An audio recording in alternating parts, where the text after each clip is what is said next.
Welcome to the LinkUp Before the Ballot series.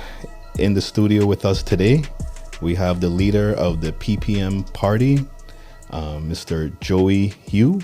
Welcome and thank you for getting some time out the schedule to come visit us on the chair.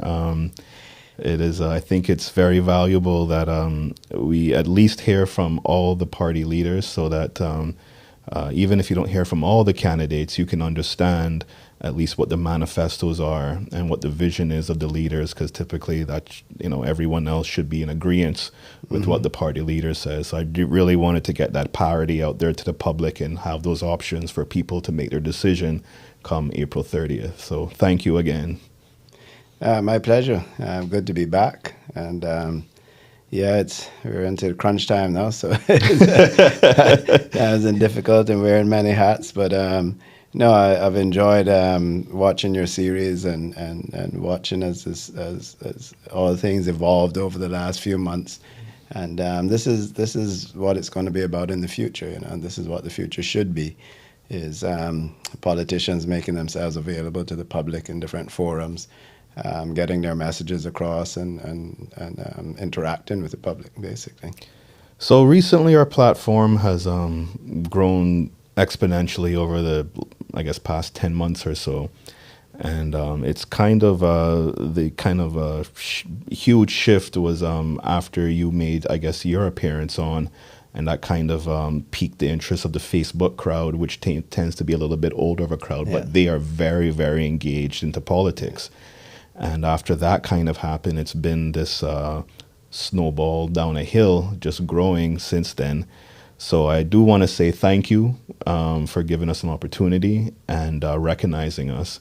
And I just wanted to ask, how did you find us, and what was actually? I don't think we've ever had that discussion. How did you find us, and what made you have an interest in actually appearing on our show? Because a lot of people don't understand the format and they don't understand podcasts. Yeah, I think it's just one of the things I set out to do after becoming leader was to make myself as available as possible to all medians and to try and be as or reach as broad of a demographic as I possibly can. And obviously younger people was one of those demographics that we've all struggled with as politicians.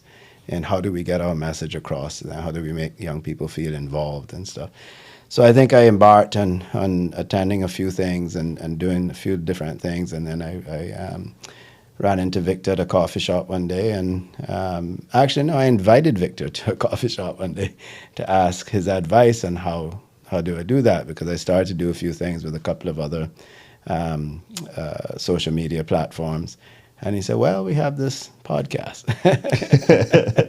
And so I said, well, that's interesting, so we kept talking about it back and forth, and then eventually we did it. The rest was history, man. That episode did really, really well for us. I mean, at the time, for the amount of viewers that we had and the views that it got, it was very good for us. So once again, thanks. So moving forward, as you mentioned, you were nominated as the new party lead of the PPM. How was that transition like, and what did it mean to you to now be the leader of the Progressives? The transition itself was very smooth.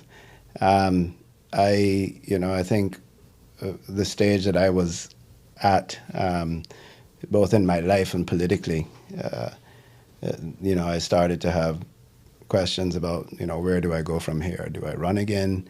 Am I going to seek to take some leadership role? Like, what does the future hold for me?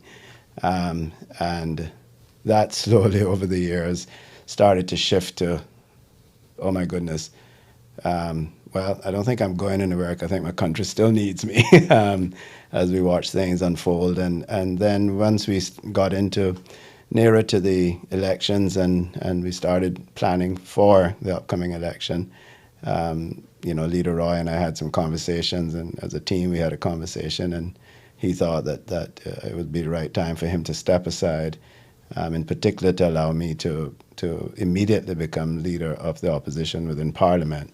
And then, of course, at our conference in January, I officially became leader of the party. And so I'm the fourth leader of the party in the almost 24 years now that the party's been around. I've noticed that it's kind of been I guess, a trend in the party that the leadership position, the next person in line, is kind of acknowledged well before the election. When Kirk first acknowledged that he was stepping aside, when Alden said he was stepping aside, he did it, before the election. Yeah. What is the idea behind that? Well, the idea behind that is first of all, if you're within government or outside, is to give you that exposure in the leadership role, whether it's leader of the opposition or whether you become, a deputy premier or premier, whichever one. But the idea there is to allow the person to have some time in that leadership position to build their own team, because not everyone that will follow you will follow me, but to build their own team and to start to create, I guess, their own culture for the party moving forward.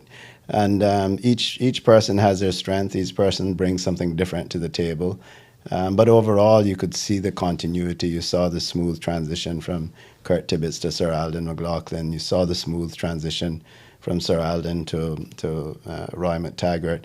Unfortunately, we didn't win the government. And so, I think overall, when you look at the 4 years that we served as an opposition, and I certainly took pride in serving under Mr. McTaggart. He's a statesman, and he led us with absolute pride, and his reputation, his stature, his knowledge, all guided us well through the 3.5 years that he was leader of the opposition. And it played an important role because as a unified opposition, not the opposition that we saw in the 8 years that we were in when the party PPM was in power, we saw a very divided opposition. But once the party was in opposition, the 5 or 6 of us sitting there were unified in what we did. And I think in the true sense of an opposition, we did a fantastic job in holding the government accountable when we did get to Parliament, and bringing meaningful motions to the floor, and also continuing to raise the red flag about, spending trends and borrowing trends and things. And Mr. McTaggart was perfect in that role. When we got closer to the elections, and as we talked about what the future looked like for the party, we all felt, and he certainly felt, that listen, it's time for Joey, for you to step forward, for me to step aside and support you, because we now have to offer something different, to come back as a new government, to come in the 2025 election and this election coming up, offering the general public something different. And by that time, we had done quite a bit of research. And those who follow our meetings or listen to my interviews before would have heard me talk about the roundtable discussions that we hosted during the summer of last year, early part of the summer last year, and the feedback we got from those discussions. And they were held by a third-party source, so no one knew who it was for. And when the question was asked about the PPM, people said, listen, we respect the PPM. We think they're honest. We know they can manage us through difficult financial times. We are especially thankful to them for their guidance through COVID. But we would like to see something fresh from them. We'd like to see a little change, and we'd like to see a little diversity in the party makeup. And so with that in mind, that's how we set out, that's why we set out the way we did, myself becoming leader, bringing a different perspective, and then reaching out and taking our time, slowly and deliberately building our team to ensure that we had that balance of professionals, balance of business people, balance of persons with connections within the community, persons with connections to our culture, and then, of course, a gender balance. And I think we did quite a good job with the 13 members that we have, with enough youth, enough experience, gender balance, and a mix of expertise. I think we have a good team. So, with you mentioning the diversity objective, what were some other key objectives as for you as a leader when you, I guess, after nomination day, moving forward, I guess, towards the election? To win the election. Well, that's number one on the list. Yes. Yes. After nomination, there's only one objective, Yeah. and that is to win the election. Leading up to nomination day was to build that team, to bring back that grassroots movement within the party, to re-engage with our supporters, and ensure that we get from the young to the old supporting us and wearing those red shirts and coming out and supporting us through the process. And I tell you what, our launch was just off the hook. We couldn't have been any happier with the launch that we had. And then our meetings have been so well attended, and the spirit is there. We've been talking about the PPM breeze because we've been having this Christmas breeze this whole last several weeks that we captured and said, no, that's a PPM breeze, not the Christmas breeze this late in the year, or this late in the winter. And then we had our manifesto launch a couple of Saturdays ago, and Right. again, fantastic turnout for that. And we're talking about real supporters, people coming out wearing their shirts. Yeah. And the comments we're getting back, is the diversity of the crowd that we're seeing now, and younger people coming out and younger people stepping forward and supporting us. Young people coming up and providing being MCs for the evening, stuff we never used to see in the past. The youth engagement is a lot more this time younger, around.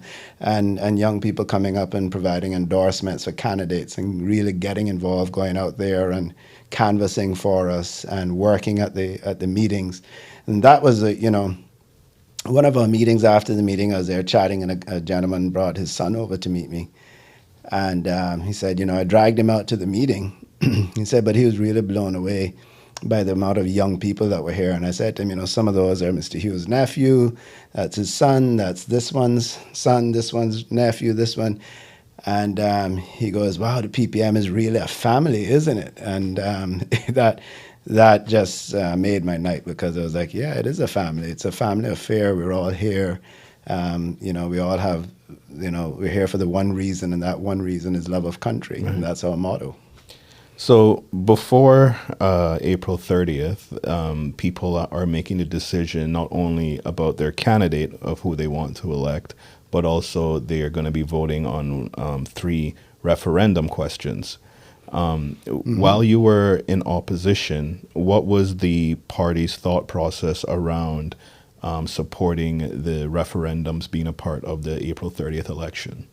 Yeah, that was a part of a lot of decisions we had to make at that time. But we understood and we knew that the anticipated number of persons who had registered to vote, in particular young people, were registering to vote because they wanted to participate in the referendum, right? So we accepted that. We also accepted that the 3 issues have been contentious issues for quite a while. When you talk about the legalizing small amounts of cannabis or marijuana, this is something that we sit on a daily basis and see young people, losing out on opportunities to go to university. We see people who need to be air ambulance out of the country, but because they have a conviction of small amounts of marijuana or personal use, They can't go to the States. They can't go to the States. And in instances, it even stops them from traveling to places like Jamaica. So we just felt like these were important matters, and here's an opportunity. Back in October, the entire House, before the 4 members left the government, the entire House unanimously approved the referendum bill, and that was, or the bill to have the referendum, I should say, or the act to have the referendum. So what we passed in January was the referendum questions that would be asked.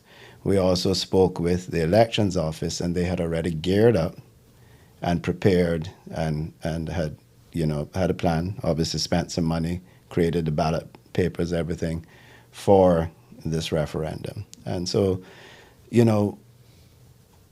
when we weighed the options, it's okay.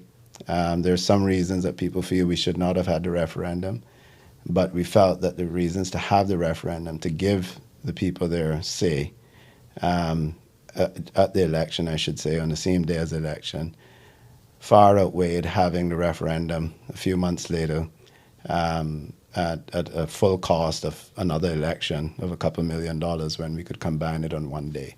And it just made more sense to us, understanding that we had already delayed the election and we had a minority government, so that we could ensure that all of those persons who registered to vote after October 1st would be eligible to vote in this election.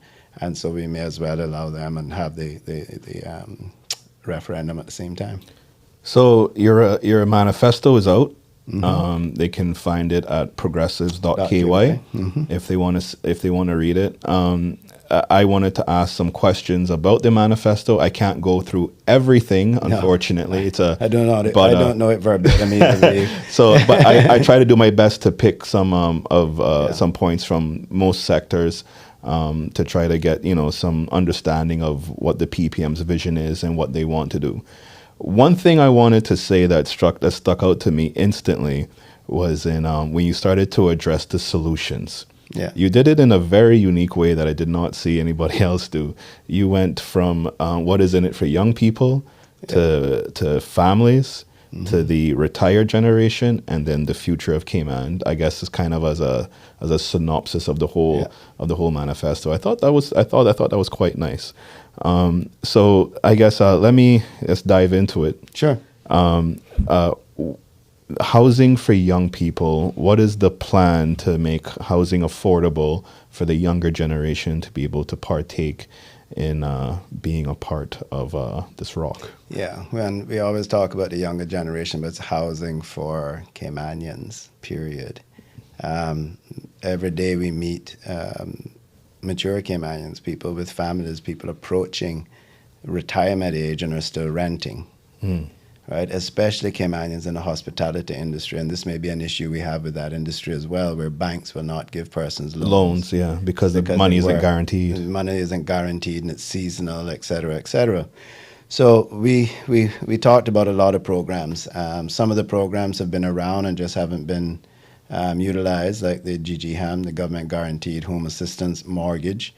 But we also want to extend that to down payment assistance. So where government would guarantee the down payment for a home. And then once which is a huge chunk of money that most younger people in particular can't find. Because you are allowed to pick from your pension, but the young people aren't going to have the sufficient pension. Sufficient pension, right? So we would guarantee that, and the way it'd be tagged on to the back of your mortgage. So basically, if the bank requires a 30% down payment, once you have that equity in there, then the government guarantee falls away, right? And then we can continue to grow that program.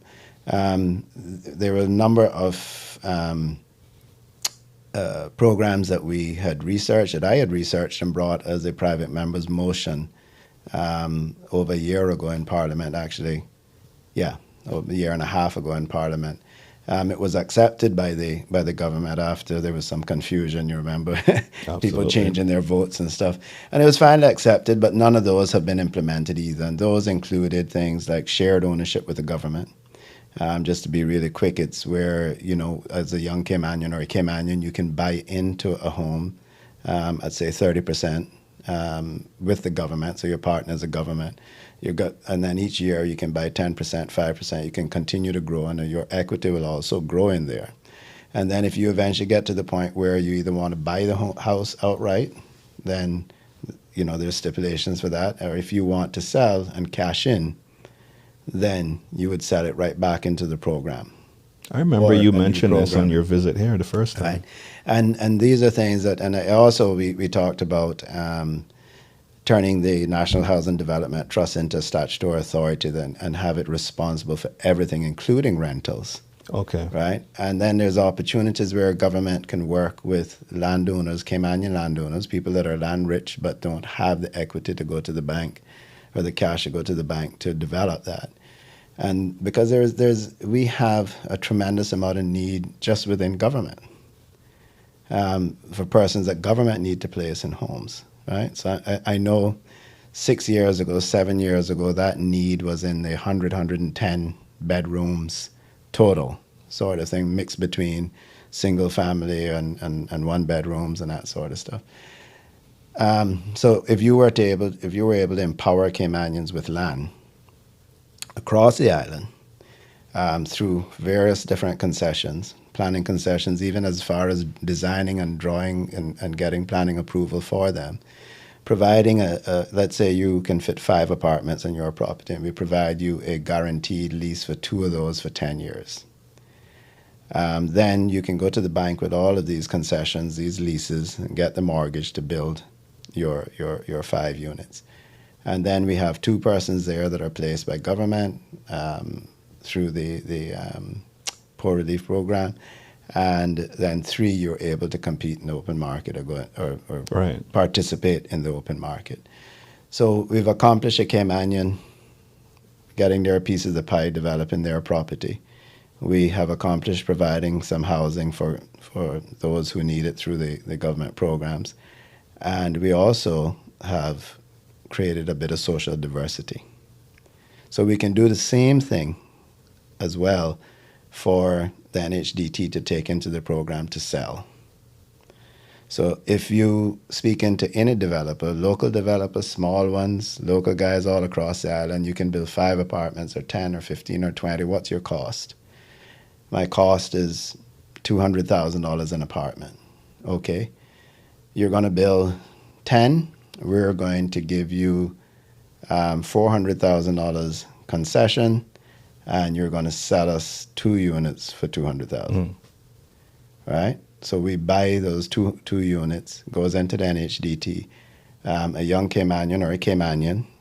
We talk about in our manifesto in prioritizing certain professions as well. We talked about nurses, teachers, caretakers, and the tourism industry. Those Caymanians in the tourism industry who are not able to get mortgages through the traditional way, we would be able to assist them in these manners. And they can buy it at that price, stay there if as time goes on and they build up equity. But if they sell it, I think I missed one important step. Let's say the guy, it's $200,000 they cost him, he's selling them for $400,000 or $350,000. Right. So we buy those at $200,000 at cost, and we give him some concessions. And then the Caymanian that buys that at the $200,000, as time goes on and they build equity and they want to sell it and move on to something else, they may have had a couple of kids or whatever, gotten married, whatever the case is, they would sell it back to the program or to someone through the program at the same discount level. Okay. So if it was a 40% discount or a 60% discount or a 30% discount, you would get the current value and you would sell it back into the program at the same discount. That's a very tangible solution. Huh? So that's a very tangible solution. Again, it's not building a pile of homes in one area and sticking all of our Caymanians of one demographic Building projects.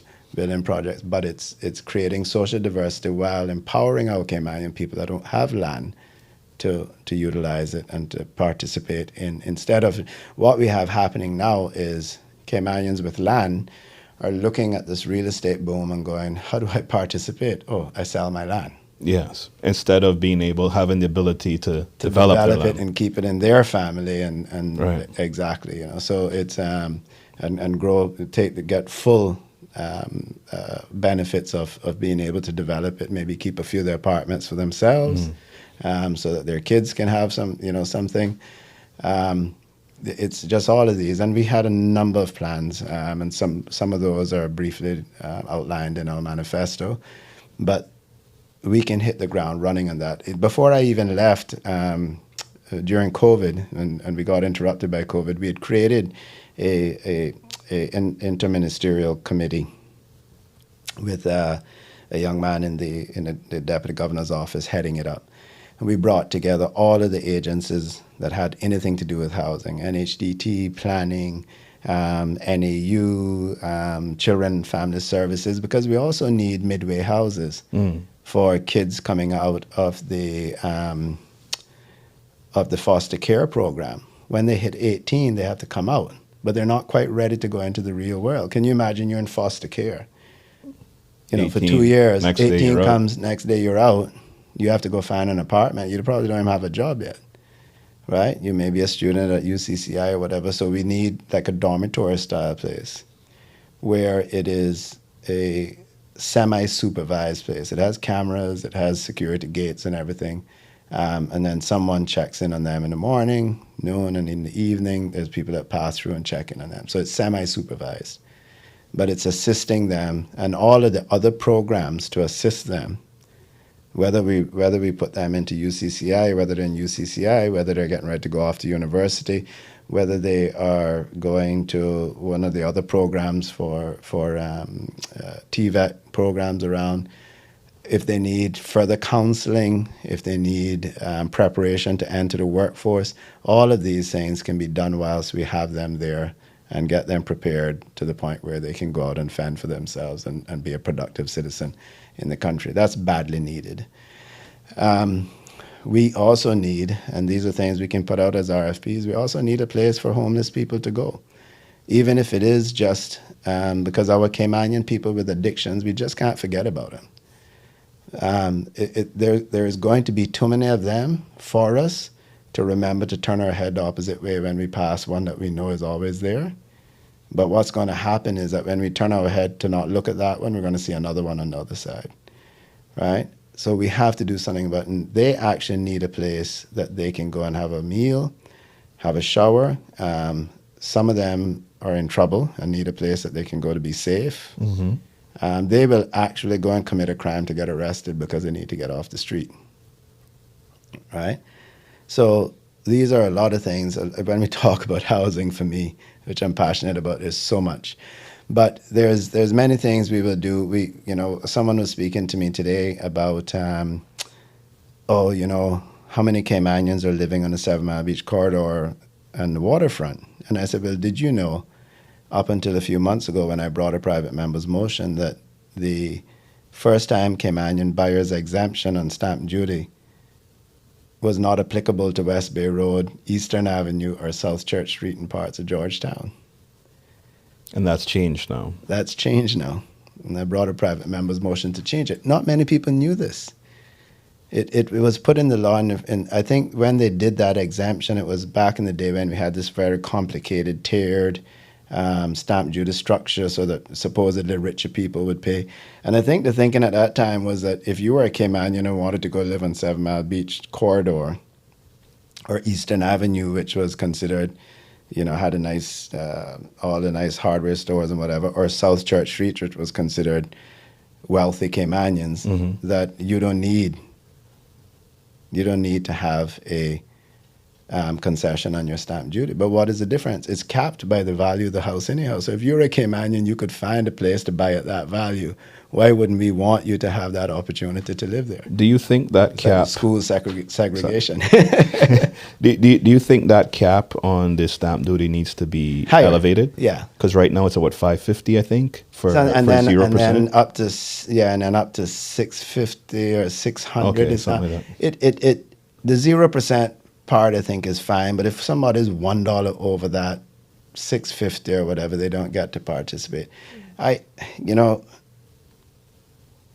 I remember growing up, and I use this all the time. People would say to us, "You're Caymanian. All you need to do is go off and get a good education. When you come back, the country will take care of you."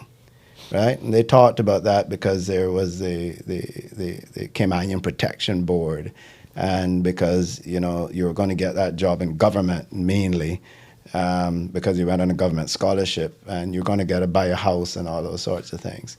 So for me, if someone works really hard with all, and I'll take it even further, you take someone that had everything against them, they beat all the odds, they went off to university, came back with a master's degree, gets a good job and says, I want to reward myself and I want to buy a $750,000 house.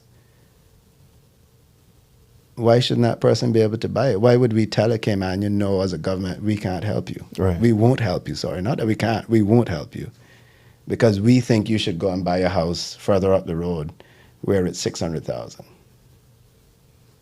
Okay. I don't know, am I wrong? No, no, not at all. Not at all. I was letting you get off the answer there. Also in there, you mentioned that you have grants for young entrepreneurs. Yes. Up to $20,000. What kind of areas of entrepreneurship are you targeting? Is it all? And kind of how do you envision that working? Well, it's kind of all, but it's all going to go through the Caymanian Center for Business Development, which I started during my term. It was one of the first things I did, and that was key to me because I remember I can't remember the name of the agency that the government had many years ago. Cayman Investment or something like that, and they did the whole angel funding thing, and you would go in and present and I had people that went in and presented worked for months, going back week after week, sitting with successful Caymanian businessmen and women, bankers, working on their business plans, created these beautiful business plans, got their hopes up, got their dreams up. And then at the end of it, they have an award ceremony, and you get an award for having this amazing business plan. And then that's it. That's it. Then you put it to their Angels Foundation, and nobody backs you, right? Oh, if you get financing and maybe I'll take a small piece or whatever. Right. That's it. So the Caymanian Center for Business Development has been there. It has been active. It needs to take the next step. I don't think there was anyone in the previous government that was really passionate about entrepreneurship. But I know that the people that attend there constantly stop me and said, you were the minister that did that. And, I remember when you came and opened it. And I remember then I'm doing so great. But we need more. We need this. And one of the key things is, and it was developed for the specific reason that once you have gone through the incubation period where you've started your business through the Caymanian Center for Business Development with all of the support that they have there, then you get to the accelerator point where they're now accelerating you to another level. The next step has to be funding. Absolutely. Right? And I know that the banks are much happier and much more willing to fund a small business if they have that sort of support behind them that the Caymanian Center for Business Development has. But we want to take it a step further. We want to reward them, those who are putting in the time and the effort. And I think we would do a tiered system. We would look at specific industries that we believe we'd like to see some growth in, and maybe those supporting the medical tourism side of things. Just, some things that come to mind. Hospitality, tourism, where we know that it's going to be difficult to get financing from the bank. Those are the sorts of ones that we would look at raising the amount of funding that we would give them. But that's the idea behind it. We also have in the manifesto that we want to do a further grant to encourage women and entrepreneur into business, because we feel that again, we don't see the support there for women and the special challenges that they face, and particularly young mothers, etc., in getting financing for their business to support their ideas. And so these are all part of it, but it'll all go through the Caymanian Center for Business Development. There's some other little programs. I know the Deputy Premier has one for tourism, but the Caymanian Center for Business Development, Thais Doucette, I know she is, we brought in someone from an experienced manager, a director for it, and we set it out that in her contract she was going to train. We took Thais out of the ministry, and she was going to train her to lead it. And I was so happy to see last year that she's now head of that center, and it has so much potential. We had done so much research. There's even potential to assist businesses or Caymanian entrepreneurs in setting up businesses in the UK, in Asia. or putting them in contact with suppliers and that sort of stuff through the UK Treasury Office. We had meetings with them here, and there are programs up there that we weren't aware of that are available to Caymanian entrepreneurs, and opportunities that are available to Caymanian So you want to bridge that? Want to bridge that. My vision for where the Cayman Islands Center for Business Development is, where the elections office is, was to have that as a house of commerce. And so where we have persons looking to invest in the country, we had Cayman Invest. Before that, we had the Mighty Amel, which we were, looking to attract things, different sorts of industries to Cayman and stuff. That persons, all of those would be in the same building, because then you can actually have synergies. You can actually have persons that come to invest in Cayman in a particular industry adopt one of the entrepreneurs, right, as a mentor, as an investor, that sort of thing. So I felt there were synergies there, and I wanted it to be that center for business. Whether it's entrepreneurs going through the incubation and acceleration process, or people coming to invest in the country. One place where you can go and get your questions answered, and then we can look at synergies and how they can participate. Because I can tell you that our government, my team, when we are successful as a government, we are going to be looking at, very much so, at when we want to invite and have people come to invest in Cayman in certain areas. There are certain areas we are going to look at restricting to Caymanians only. But as we develop industries, but when you come, you're welcome to come. But when you come, you're going to have some social obligations. And we're not just talking about this loosely controlled business staffing plan. We mean real, tangible social obligations. And some of those could be that you participate in assisting our entrepreneurs in different categories. Okay. On to some of the family aspects of the manifesto. Was mentioned a healthcare plan that would be free for a basic healthcare package for young families. For kids, Caymanian kids. Yeah. One, I guess, is how does that work? And two, is it only the basic plan because it would be far too expensive to do anything more? Right. Well, to underwrite it. Okay. So I guess explain that, because some people were asking. So there's actually a program in the U.S. called Healthy Kids.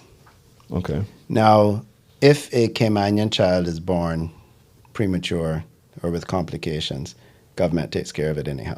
The private sector, especially if they're in a cynical basic plan or the basic plan, they run out of money just at birth.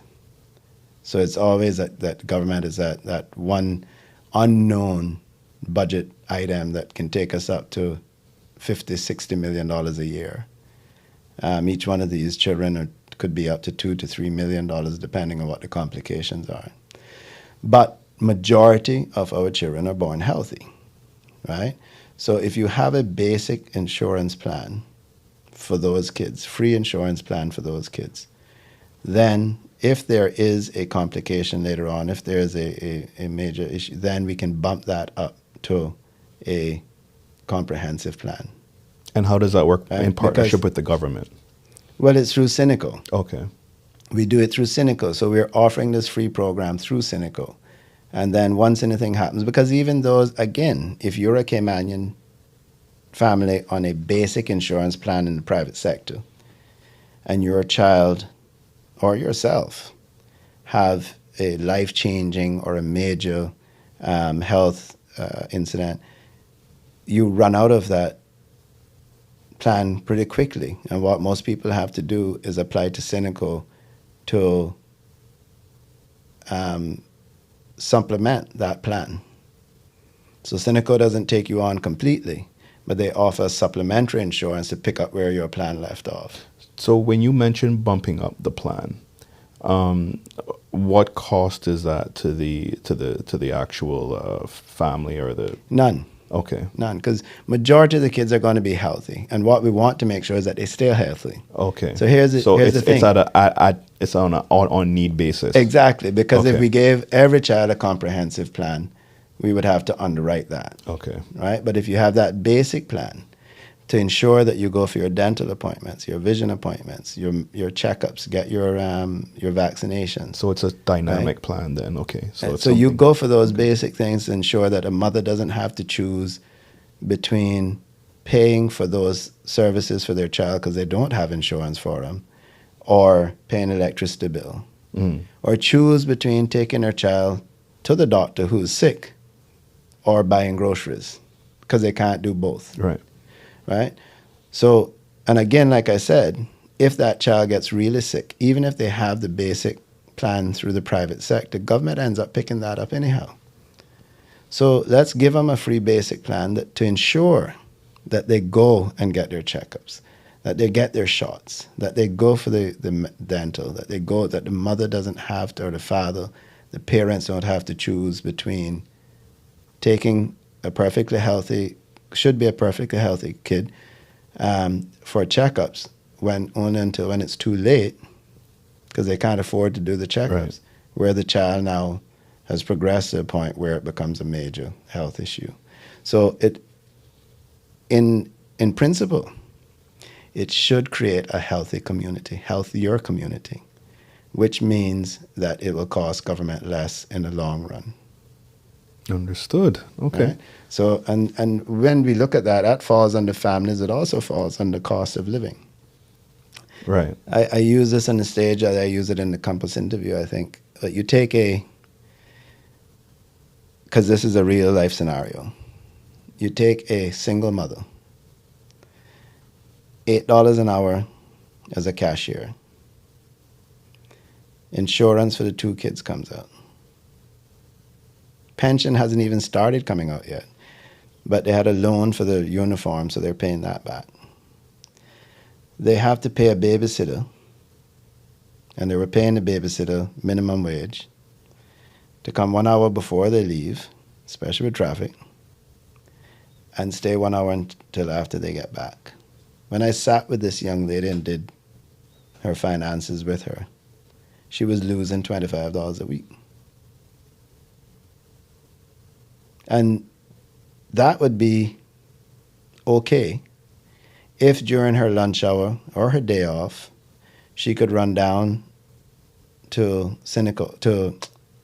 they've changed the name, but I can never remember, to Needs Assessment Units, to NAU, and within that day or that 1 hour lunch, provide to them her pay slips, her letter from her employer, and her list of bills, so that she should walk out of there with them saying, okay, as long as you keep that job, we are going to give you food cards, X amount each month, or we are going to pay your water and your electricity, right? We would like you to provide us with a job letter, an updated job letter every 6 months from your employer. In case maybe she works her way up and gets raises, fantastic. Then government can reduce its support of her. Right. But the truth of the matter is that that's not going to happen. It's going to take months for her to get any help.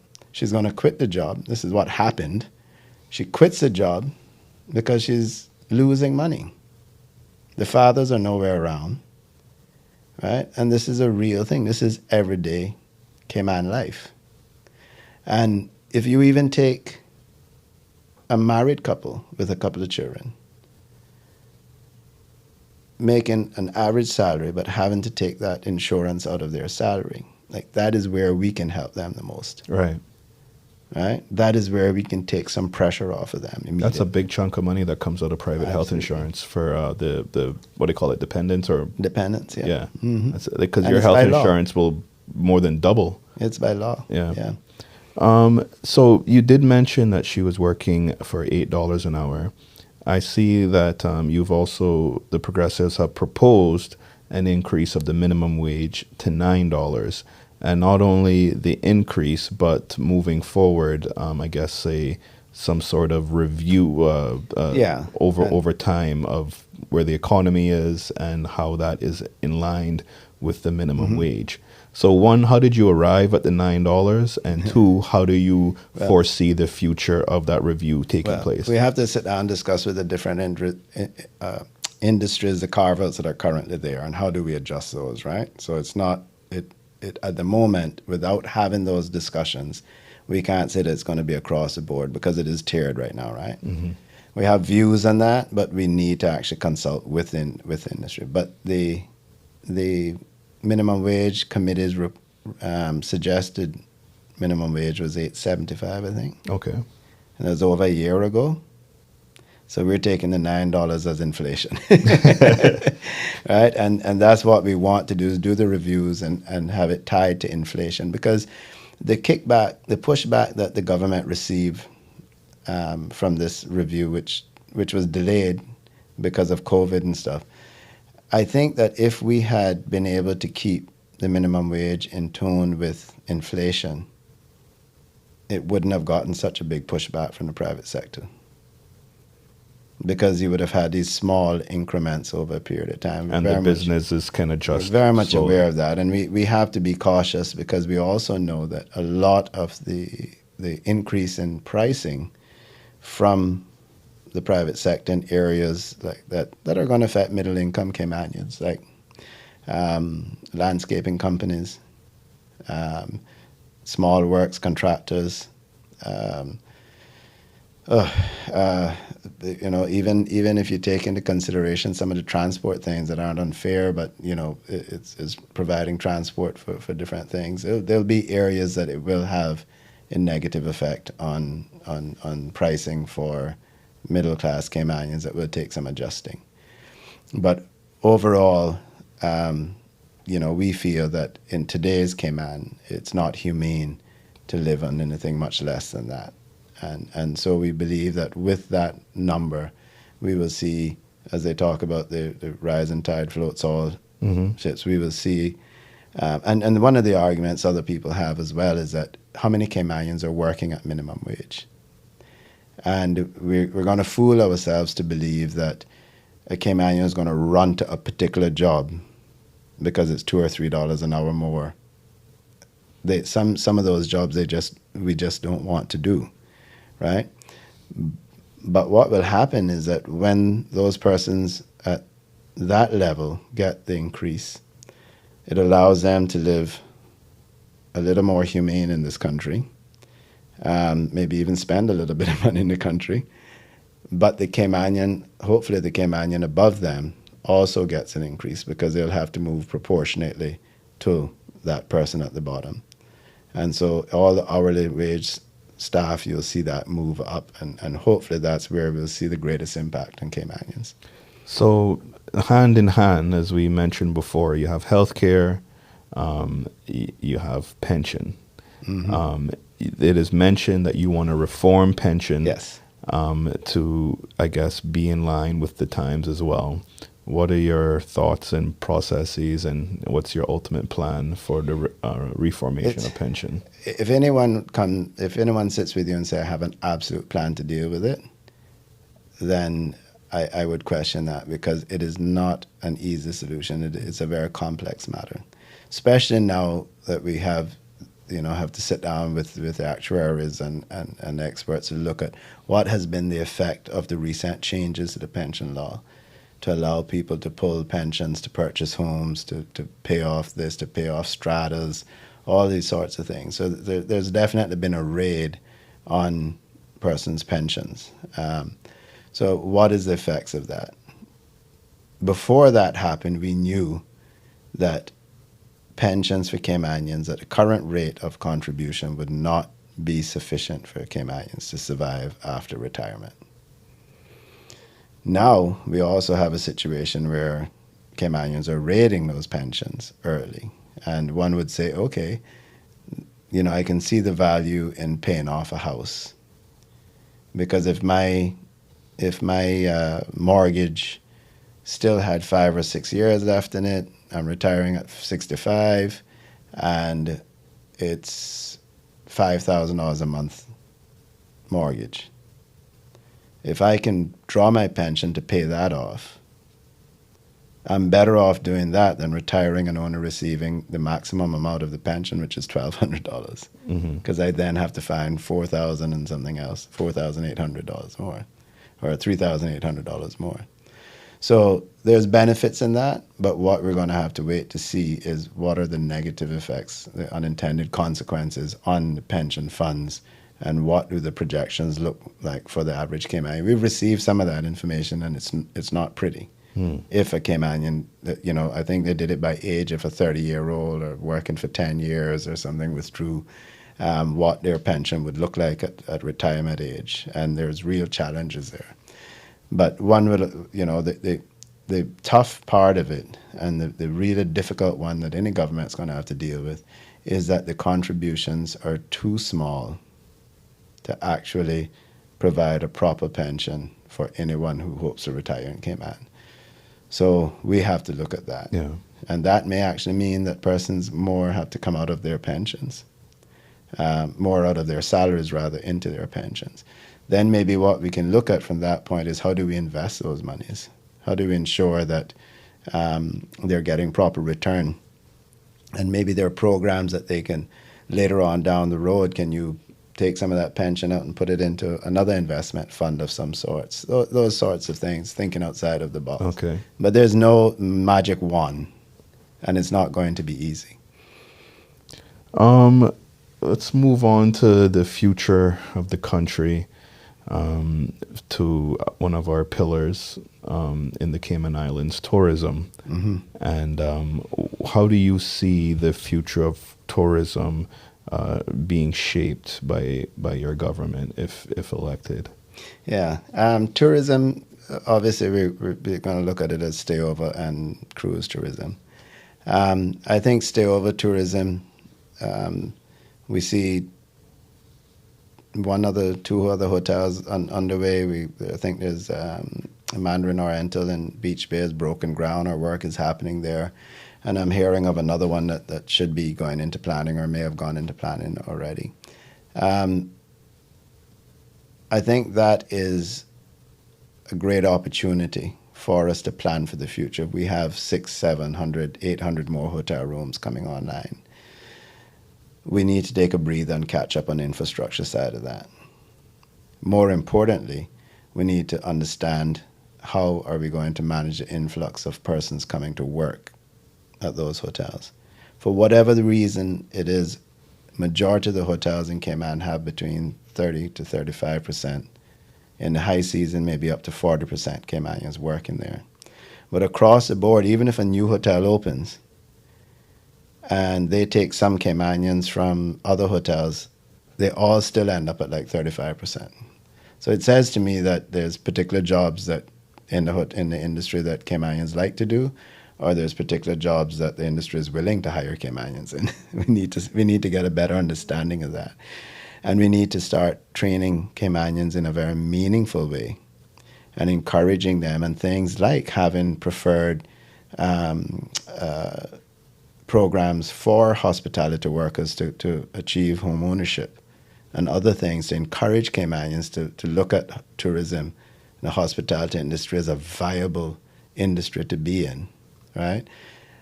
Because we cannot afford to keep bringing in 300, 400, 500, 600 people to work at a hotel each time we open a hotel, right? And so we want to grow stayover tourism so we can have less reliance on cruise tourism, but there are going to be negative ramifications of that as well. I want to say we have a avid listener, a young Caymanian, a gentleman who is a wonderful participant in our comments and watches our videos and is very engaged with our political content. And he's a strong advocate for Caymanians in tourism. He uses himself as an example to say that there is money in tourism. Absolutely. And I would love to have him on one day to talk about his experience, but to help alleviate some of the misnomers about doing tourism work. Yeah, it's not for everybody, Yeah. right? It is not for everybody, and we see Caymanians in things like engineering, more in the back of the house. But if you take that leap of faith, and sometimes it requires someone in the industry to take you under their wing as well. Is he a restaurant manager? No. Oh, okay. I don't believe so. Because I know a young Caymanian restaurant manager as well, very, a very, very good restaurant, fine dining. I think I know you're talking about. It's not him. No, Okay. no. But he's a fine example as He's well. a fine example as well, Yeah. and he came out of our first cohort of the tourism training school at UCCI. So it's not for everybody, but those who find their groove, those who understand the industry and take a chance and maybe get a little help in hand, it is fantastic. When we were doing the minimum wage, when we did the minimum wage, when we looked at some of the salaries that people were posting in the hotels, and that was just gratuity plus base salary. You know, we had one bartender that was, I think it was 90,000 US. Now I knew the person, and I knew that person worked probably 7 days a week, 8 months of the year, 10 months of the year, and then went home. He's now Caymanian, he and his family, and got out of the industry, but worked 10 months of the year, and then went home for 2 months, right? But he was making gratuities and salary 90,000 US. That does not include what he was taking off of the bar, Right. you know, each night and putting in his pocket as well. So he was well over $100,000 in that position. Now he worked really hard. You don't have to kill yourself like that, but there is money there. I worked it for many years. I always had a second job. I waited tables at the old Italian Gardens restaurant. I bartended Shenanigans. I bartended for Otmar for many years in the Grand Pavilion. I even bartended for Barnes Mobile Bartending, just corporate events. I was like, I'm your guy for corporate events. And the money was stupid. It was crazy, you know. and you just, you know, when you're in that industry and you're fairly good at it and stuff, you wake up some days, or, you know, you do laundry, and then you take your clothes out of laundry and you find $300 in your pocket because you forgot that was just tips for that night. And you just pushed it in your pocket. But it is it's a fun industry. And that gentleman I was talking about, the restaurant manager, he said something to me. He said, I love this job. He says, I feel like I travel every time I go to work because I meet people from all over the world. I learn something new he says, like going on vacation every evening. So he really has a passion for people and learning. So for many years, I said, I wish I could take a young Caymanian, walk with them hand in hand. And, you know, I have a nephew who worked his way up from the towel attendant to a bartender, one of the better bartenders at a major hotel. Thought he wanted a change. Through bartending, he met a manager at an insurance company, took up that person's offer, went and got training, got into the insurance field, working 9 to 5, and I think he did it for about a year and a half, and then he's like, this is not for me. And he went back to bartending. Wow. You know, some people are just made to be people. Just made to be people, yeah. So speaking of the hotel industry, tourism, people that come here to work, we have a point system for permanent residents. What kind of changes or evolution, I guess I want to use the term evolution, do you think should be made to the point system that we have? I like evolution. I hear people using terms like overhaul and stuff like that, and I don't, you know, I do think we need to advance our immigration system. We need to look at the point system. We need to fix it. There was a couple of things that were challenged on the courts, and we've been given full points or no points for that. But at the end of the day, we have to adjust our immigration laws and the point system to suit the Cayman of today. And the Cayman of today is different from the Cayman of 25 years ago or whenever this was done. And so we have to look at that. There's, you know, one of the things we've heard across the board from everyone, and surprisingly from every demographic, is that, you know, if we're going to address this, the point system, we need to look at making it harder to get PR. It's not status. Right.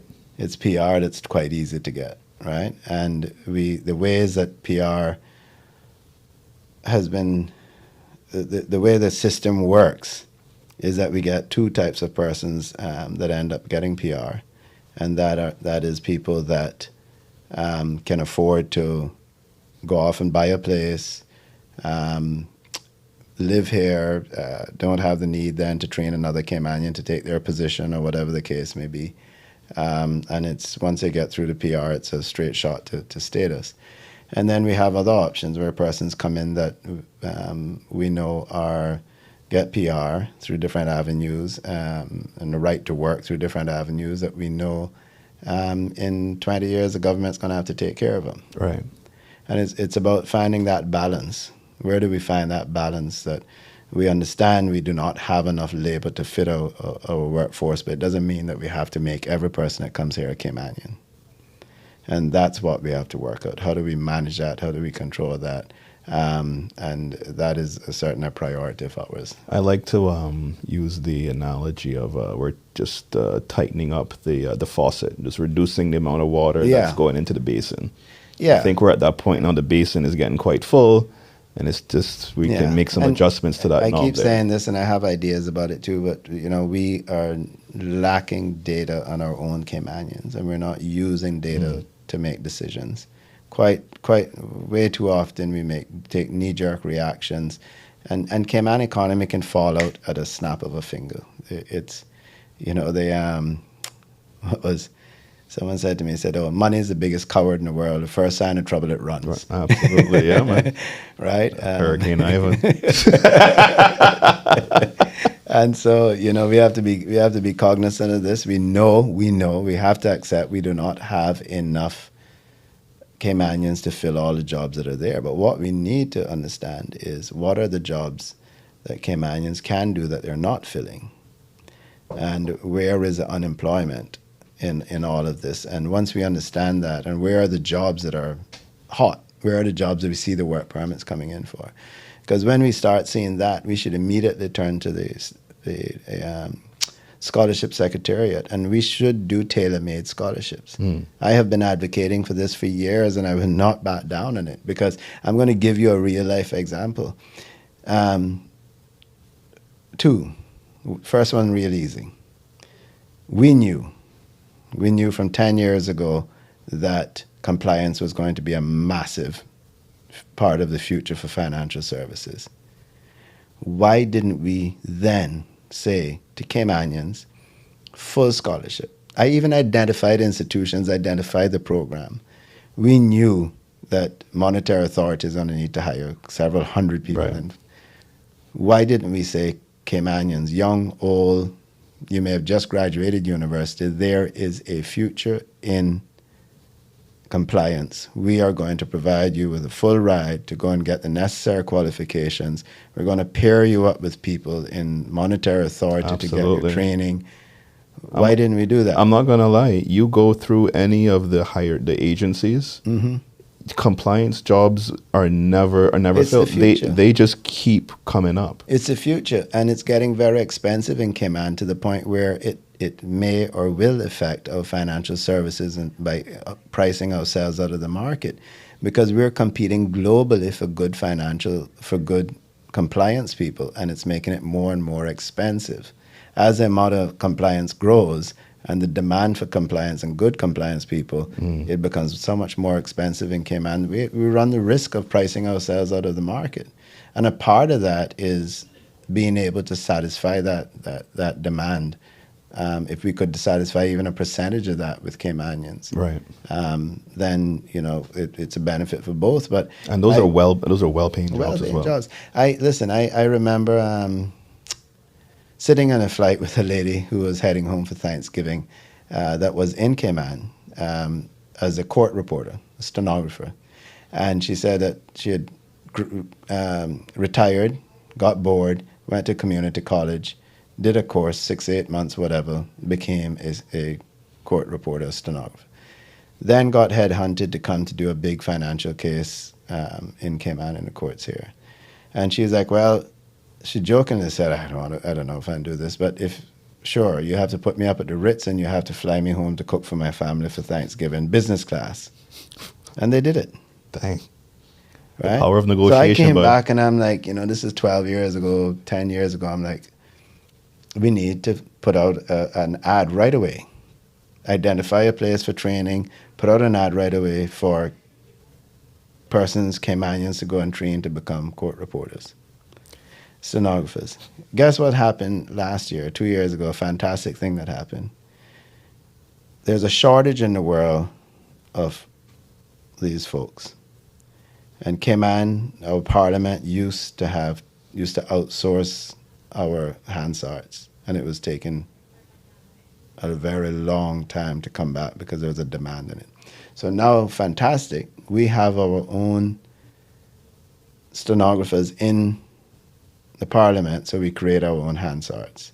Again, 3 years ago, we should have been thinking about training Caymanians for these jobs. Absolutely. I'm going to touch on something that's near and dear to your heart, something that you had quite a big hand in, which is the public transportation. Yes. What is the future of public transportation? It is a hot topic that I don't even know. For the time I got interested in politics, public transportation. It's quite a bright future if they vote PPM.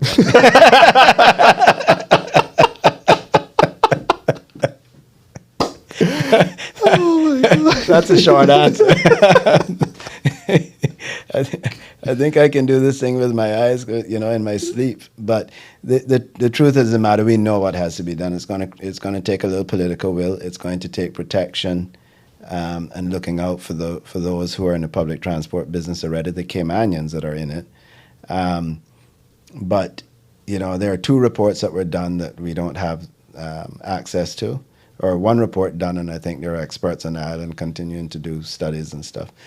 But what you need, you have to be able to use public transport and be safe, use it during pouring rain or 95-degree weather, and it has to be reliable, right? And that makes it appealing. Makes it appealing. Absolutely. Right? So that's the those problem 3 things. now. So the quick answer is, you look at bus terminals and strategic positions across the island. You make them well-lit parking lots, security cameras, air-conditioned waiting area, covered area for the bus to come under, snack vending machines, and persons, and they can be next to fire stations, they can be next to police stations, they can be next to, busy areas. And persons can ride their horse and tie it up there if they want and take that bus to town.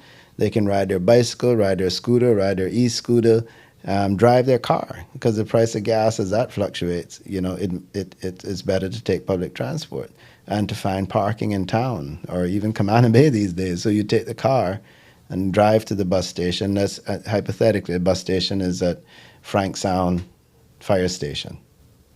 Okay. Right? So you can go there, leave your vehicle, and ride in an air-conditioned bus that will stop in Bodden Town by the police station at another bus stop, and will stop at Prospect by the FIFA field at another bus stop, right? Or make it easier by Tim Hortons if you want, and then go straight into town. And the same thing coming from West Bay. You can start at the bottom of West Bay somewhere, have a bus station, another one at the fire station, and one somewhere around Governor's Beach, Governor's Square, that area, right? And then into town. And when you get into town, you come to an area that you can park and ride as well. So that if somebody wants to go to West Bay from town, and they drove in from Crew Road or whatever, and say, I don't like the new roads to West Bay, so they take the bus. Does that entail parking garages? It should. Okay. Good. It should, but that was a big step that was missing in the Georgetown revitalization. In my opinion, they skipped a step, because when I demitted office, we were in the process of creating RFPs for parking garages. Okay, right, and the RFP was going to be created in a way that allowed people to become creative, to allow someone to go and say, I'm willing to build one behind the library. Right. A lot of people don't know that library, as I understand, was designed to have an entrance on the second floor for parking garages. Okay.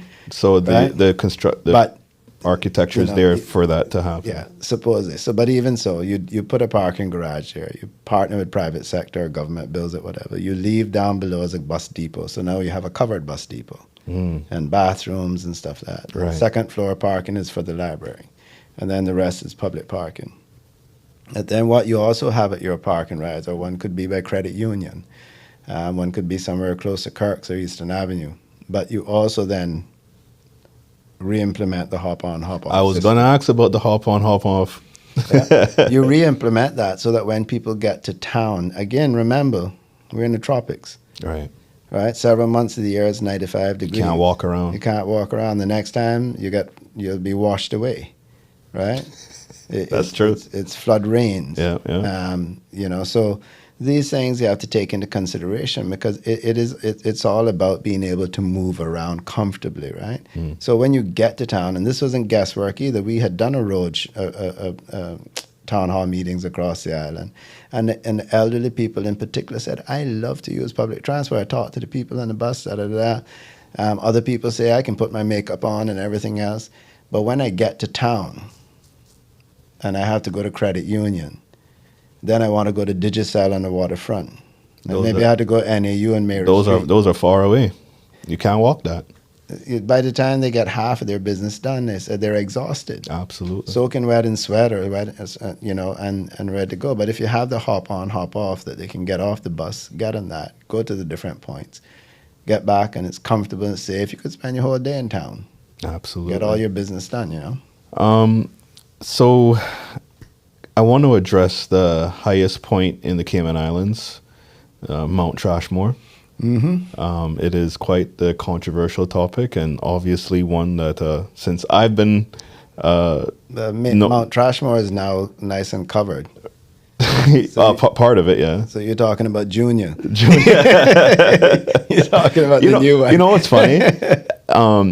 Obviously, you would remember, but the old, is it the Windows Vista or Windows XP background that had that kind of landscape of the thing there? That's what kind of Mount Trashmore looks like when you drive on a little side road next to it. Yeah. But what's the future of Mount Trashmore and how we address that? Again is just up in the air. Obviously, we know that the government had decided to cancel the contract with the DART consortium. And so I think we're right back to square one. Okay, so back to the negotiation table. Yeah, and a big part of that came down to, I'm going to say it as it is. When the new government took office, they went on a witch hunt to find anything they could find to discredit the PPM. So they did audits and everything. They provided the Auditor General with a bundle to do an audit on ISWIMS. They waited for that report to come back. Then they sat on it. Then it got leaked. Then it was a damning report on the PPM, on the process, on the civil service actually, not even the PPM. But it was glaringly obvious to us that they did not have all the information. So we wrote to the governor, and they ordered an updated audit. All the information was provided. They acknowledged that, and they left the two key things in there to say that yes, we consulted professionals, and they listed who they were, and yes, we took into consideration different financing models. We had top class legal firms and accounting firms, and I think Wheeler Brado was one of the consultants. We had major consultants in this project, so those things were left out of the Auditor General's report. They've now been added, but because they were in negotiations to end the contract, they had to redact more than 50% of the report. In any event, it's done. Okay. So it's, and one of the things that I think one of the reasons that it may have even made sense to cancel the contract is because the cost difference between 7 years ago when the contract was signed and today, and in particular today, we saw the increase in cost of goods from COVID on up to last year, and now we're facing all these the turmoil in the markets and cost of goods because of the tariffs war that's happening between the U.S. and the rest of the world. So if you were to try and look at doing it now compared to 7 years ago, the cost is going to be astronomical. Although we can't, I hate when people talk about value for money on getting rid of a landfill or stopping the growth of a landfill or dealing with our landfill issues for the next 20 years, right? How do you put a value on the environmental, negative environmental impacts of that? So I think to give you a solution is that we have to immediately start looking at what are the options out there as far as solid waste management technology. And if that is still, if incinerating and creating energy waste to energy is still a viable option, and start to look at that again. But we're going to have to start reducing immediately any chance we have, because that landfill doesn't have the amount of years in it that they say. Start reducing the amount of trash we have going into that landfill, and that can only happen through recycling, mandatory recycling. You want to implement mandatory recycling? We have to work towards that. We have to work towards that, because we have to be able to reduce the amount of trash going into the landfill until we come up with a long-term solution. And we're going to have to find very soon a new tipping site, and that's going to be the big issue. We remember Not in My Backyard, Bobo, at Bodden Town. And then, so you're recycling, mulching, a lot of the this is for the compost. Waste going in to the landfill is vegetation waste. Compost, I think they've been hinged or hung up on how much do we charge, how much we sell. Give it to the people. Have it there, use it, give it to the farmers for free. They can create soil. Maybe we should invest. I know they have a huge composting facility in North Side, right? Maybe we work with private sector and have people come and take it and create it into soil, and we work with the farmers and stuff. So that's the option right now, is to slow down the amount of waste going into, and that's through public education, through recycling, through separating metals, recycling products, and then also taking out the vegetation from it and utilizing it. Okay. Another hot topic. I think these are all quite thing there. Trying to get through some of these last ones here. Beach erosion. Yeah. And we are at the point now where you're starting to see some of the landowners get concerned, complaints coming in from certain condos. For a long time, yeah. What are we looking at in terms of aiding and helping out the beaches, not just public 7 Mile Beach, but all the beaches? Yeah. No, and you hit the nail on the head. So it has become a major crisis for the tourism industry. The pictures of the southern end of 7 Mile Beach are going around the world as 7 Mile Beach is disappearing. And then the first time a building falls in, it's going to get even worse, right? The truth of the matter is that we have to do the beach renourishment. We know that the private sector wants to do it. They're involved. So it comes down to coming up with the best plan to carry out this beach renourishment. Right. The idea of telling people to knock down their condos or move this or move that, that's a challenge. I mean, that feels good to say. But, right? But the logistics of that are insane. Yeah. But you can't even do that anyhow until you renourish the beach.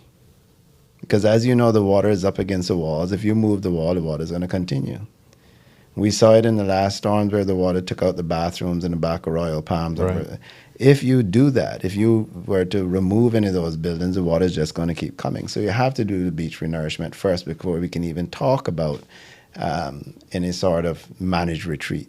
And the managed retreat would have to be one where you incentivize them to move, right? So we are going to, make life easier for you in planning if you move that building and build something on further back or whatever the case may be. But without, we have to do it. And the idea is that we would create a fund.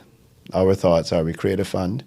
That fund, we would add $1.50, whatever, per room night onto the hotel room tax that goes into that segregated fund. We would add $2 a cruise ship passenger or whatever to go into that segregated fund.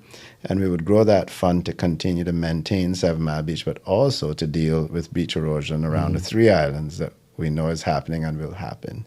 There are models, we've seen this across Florida, across other countries where they've been having to do beach renourishment from, 80, 90 years ago. Absolutely. So there's no doubt that we have to deal with it. Yeah. So before we get you out of here, I asked some of our followers to submit some questions. I had to pick a couple of them. I can't get to everyone's questions, so I do apologize. But I try to pick what I can. Some of these were answered before, during the questioning, going through the manifesto. So let's dive into some of these. Sure. All right. Why has the PPM not had a candidate in West Bay? Well, not from lack of trying, but to that person, my commitment, I have said it several times publicly.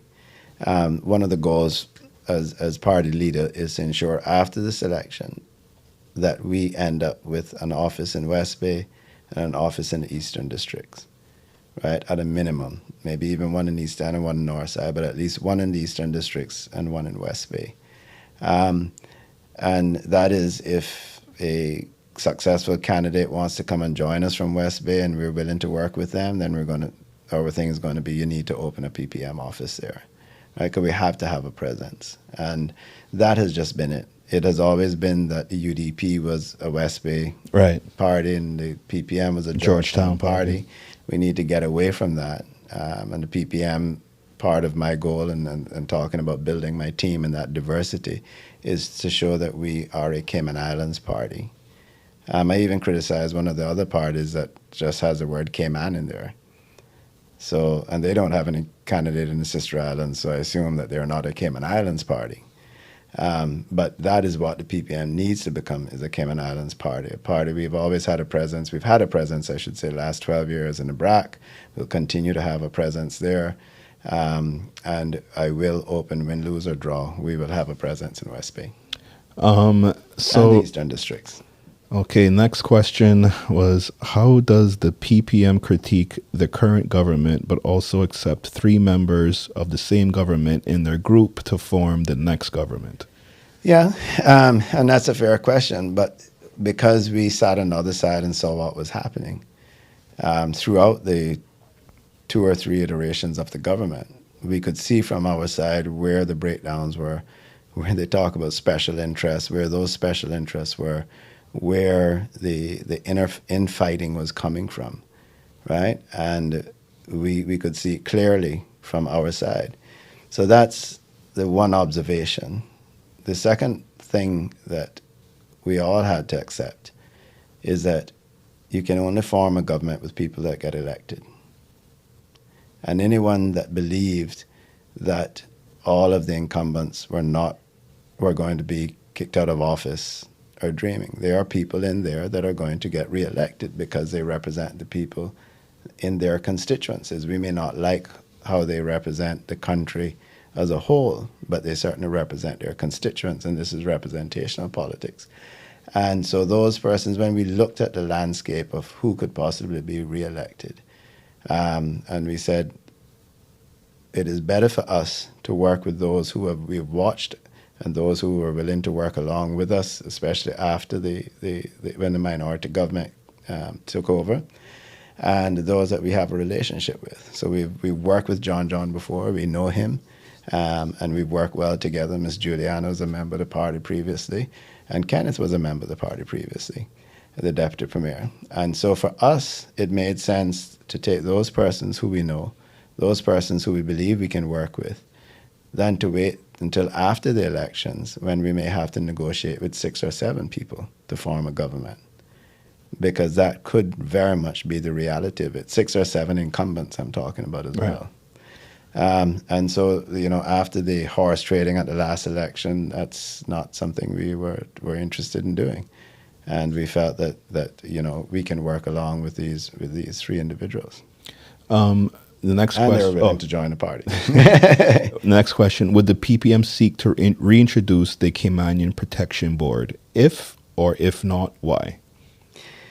Well, I think we've done so much work in getting away from these sort of prejudicial titles and names and things like that. I don't think we need to take a retro step back from that, because changing the name of it isn't going to change anything if we don't change the laws and the policy. So I think we need to change the laws and the policy. For me, that's the most important thing. For me, I just think that we've moved past that, where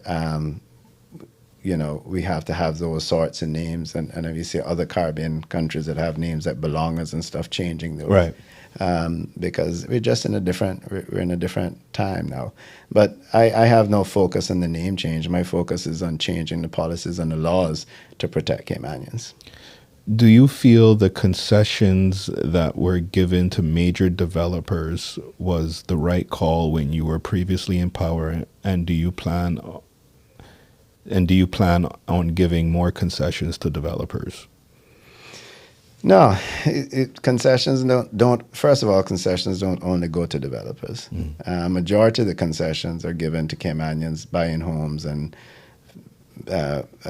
had a shortfall or over on the requirements for the due to concessions and stuff. That's where the bulk of it goes. We gave concessions when we took office in 2013. That's when we negotiated those concessions that we gave. The Marriott was in receivership, the Westin was in receivership, and there were rumors of the Ritz going in receivership. This was from the 2008 recession, right? Right. Just wanted to establish that context. Yeah, 2008 recession. We also then had unemployment at 15%, 10.5% amongst Caymanians. That's how the statistics were. Government finances we had to go to the UK to get our budget approved. We were running at deficits. We had to do something to stimulate the country. Tourism being one of our pillars of the economy. If we had those 3 hotels closed and go into receivership, it would have had a much bigger effect than the Absolutely. concessions that they received. And the concessions they received were not on the purchases of the property. The concessions they received were import duties on renovations that they had to do to the properties to get them up to speed. Right? One was 30 million, I think. The other was 50 million. And then you also do concessions. Sometimes you look at a market and you say, this market needs to a boost, and or if there's a person that has the monopoly in that market, and you want to assist others to get into that market. Those are reasons for concessions. We did concessions for small manufacturing companies in Cayman. They applied. We looked at it. We gave them a duty concession on their equipment because they're going to hire Caymanians. They're a Caymanian person getting into manufacturing, lowering the cost of products. We gave concessions to Caymanian-owned medical clinics for specialized medical equipment, if not full concessions. Sometimes it was discounts, sometimes it were payment plans, depending on what it is. So we gave a vast variety of concessions, but people focus on those because they're easy political targets. I don't think I signed any concessions up until 2021 with COVID. We had discussions with people about concessions. We had discussions with getting rid of the eyesore of Margaritaville. Actually, they got some concessions as well on import duties, I think. And then there was discussions with the eyesore then as well, with the Pageant Beach property, and also to encourage what we saw as the beginning of Georgetown revitalization, that strip of North Church Street. You Right. see nice restaurants going in now and stuff like that. And we were trying to encourage a Caymanian company to put a hotel there as well. So those were the basis behind considering concessions. But we are in a different economic position now. We don't have a revenue issue, we have a spending issue. And so there's no need, and particularly with the absence of the updated National Development Plan, it would be senseless to be giving concessions at this point, because we don't need to generate, not for hotels, not for large hotels or anything, not for that. Would I give concessions for persons that are going to build affordable housing or affordable accommodations that are willing to sign an agreement that NHDT is going to get a set of them, whether we offset that with the concessions plus the value of the place, or that they're going to guarantee us they're going to sell X amount into the first-time Caymanian home ownership. Those sorts of deals and those sorts of agreements I'm wide open to talking about, because it's going to provide homes for Caymanians. Right. Okay. I'm conscious of the time right now. We are under pressure, yourself Yeah. and us as well. We have another show that we're trying to get on board and film, and you're trying to go to a meeting. So there's only two more questions, and we'll try to wrap this up. I do I'll try to apologize be for. brief. I do apologize to all the people who I did not get to, but I am sure that we will have Mr. Hew back in the future Yeah. to talk about the ongoings as such. What is going to be done about the RERC process to prevent Caymanians from signing away their rights upon marriage because people are being abused and taken advantage of?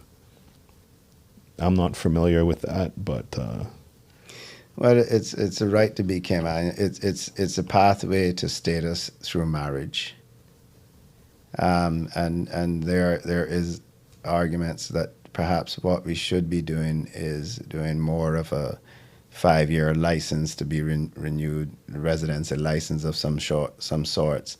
That if the marriage doesn't work out, or if it's discovered marriages of convenience and that sort of stuff, you still have time to stop that person from progressing on to status. I assume that that's what they're talking about. I did notice the DG was cracking down on these marriages of convenience. Yeah, they were, and it is still just too easy for someone to come and find a Caymanian and let them believe that we're lifelong mates, and then the minute they feel that they have that RERC, they can go off and work anywhere, and they don't need to rely on being married to the Caymanian, get through 2 more years, and they're 5 years later they apply for status. Yeah.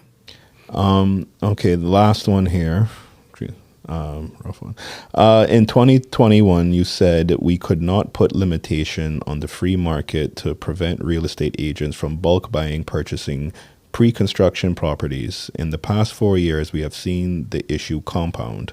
Do you have regrets on that opinion, and has your stance changed on providing protections for a first-time Caymanian homeowner?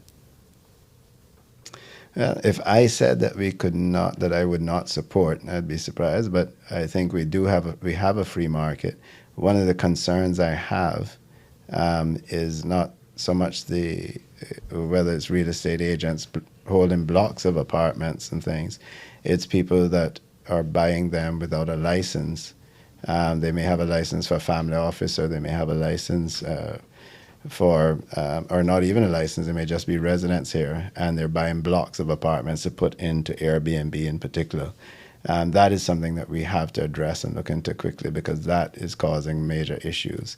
And persons with LCCLs or local control licenses, or what we used to call an exempt company, they were able to have their offices or the place of their business, their home office, and one premise they live in, and one other they could buy 2 properties.